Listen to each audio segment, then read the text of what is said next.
Guys, Radhe Radhe. শুভ দীপাবলি ও কালী পুজোর অনেক অনেক শুভেচ্ছা জানাই সকলকে। তো কালকে তো কালী পুজো ছিল, সেই কারণে বাড়িতে প্রদীপ ধরাচ্ছি।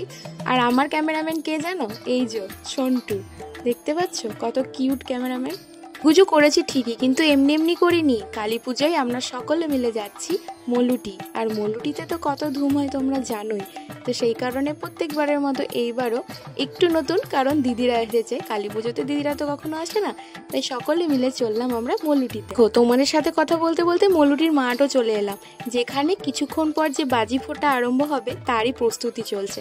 আর চারিদিকে তো মেলার ভিড়, মানুষের এত সমাগম, তো সমস্ত কিছুকে পাশে ঠেলে প্রথমে আমরা চলে গেলাম মায়ের দর্শন করতে। আর দেখো বাইরে মায়ের মন্দিরটা কত সুন্দরভাবে সাজানো হয়েছে।